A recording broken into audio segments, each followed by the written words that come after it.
It was one of the coldest nights of the winter. Heavy snow had been falling since late afternoon, covering the streets, rooftops, and trees in a thick white blanket. The neighborhood was unusually quiet, with only the occasional gust of wind rattling the windows. 16-year-old Brittany Snow was home alone. Her parents had driven across town to a holiday dinner party and promised they'd be back before midnight. Brittany didn't mind being alone at first. She made herself a bowl of popcorn, wrapped herself in her favorite fuzzy blanket, and settled onto the living room couch for a horror movie marathon. The television sat beside a large bay window that overlooked the snow-covered front yard. Beyond the glass, everything was dark except for the glow of the porch light reflecting off the falling snow. The warm house felt cozy, and Brittany quickly became absorbed in the movie. As the clock slowly crept past midnight, Brittany began checking her phone every few minutes. There were no texts from her parents and no missed calls. The longer she waited, the quieter the house seemed to become. Every little creak made her glance toward the hallway, wondering when her parents would finally come home. Trying to distract herself, she focused on the horror movie playing on the television. It was one of her favorite old slasher films, and she knew almost every scene by heart. Then, out of the corner of her eye, she noticed something moving outside the bay window. At first, she assumed it was just snow blowing across the yard. But when she looked again, her heart nearly stopped. A man was slowly walking toward the house through the falling snow. His movements were calm and deliberate. He stopped just outside the window and stared directly at her. His face was covered in deep scars, his eyes looked wild and unblinking, and a disturbing smile stretched across his face. Brittany froze in fear, unable to look away. She quickly pulled the fuzzy blanket over her head, hoping he couldn't see her. Her heart pounded so hard she thought it might give away her hiding place. She stayed perfectly still, barely daring to breathe. After what felt like forever, she carefully lowered one corner of the blanket and peeked outside with one eye. The man was still standing there. He hadn't moved an inch. Then, very slowly, he reached inside his long coat. Her blood ran cold as he pulled out a large kitchen knife. The blade caught the light from the porch, making it shine against the darkness. Brittany almost screamed, but fear stole her voice.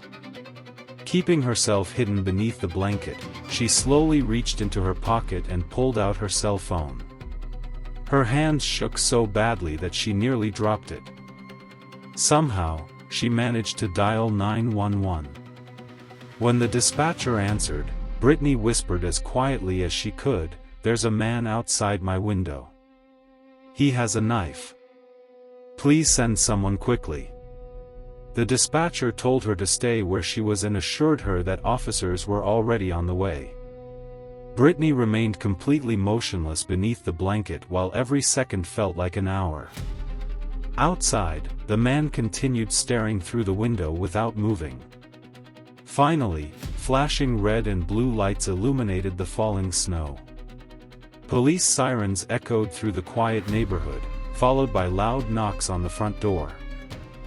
Relieved, Brittany threw off the blanket and rushed to let the officers inside. 2 police officers entered the house and immediately searched around the property while Brittany nervously waited. Several minutes later, they returned with confused expressions. "We didn't find anyone outside," the male officer said. "He was standing right there," Brittany insisted, pointing toward the bay window. "I saw him. He was looking straight at me." The female officer walked over to the window and looked outside. The entire front yard was covered with fresh, untouched snow. "There aren't any footprints," she said calmly. "If someone had been standing there, there would be tracks in the snow." "But I know what I saw," Brittany replied, her voice trembling. "He was holding a knife. The male officer glanced at the television, where the horror movie was still playing. "Sometimes scary movies can make people imagine things," he said gently. "Especially when you're home alone." Feeling embarrassed, Brittany lowered her eyes. For a moment, she wondered if fear had really played tricks on her mind. The officers turned toward the front door to leave. Then the female officer suddenly stopped walking. Something had caught her attention near the couch. Without saying a word, she slowly walked back into the living room and pulled the couch away from the wall. Everyone stared in silence. Running across the carpet behind the couch was a trail of fresh, wet footprints. Lying beside them was a large kitchen knife. A cold silence filled the room. The female officer slowly looked at Brittany, her face completely pale. "You weren't looking at a man outside the window," she whispered. Brittany felt her stomach sink. The bay window was acting like a mirror. She paused before finishing the sentence. "You were seeing his reflection, because he was standing behind you the entire time."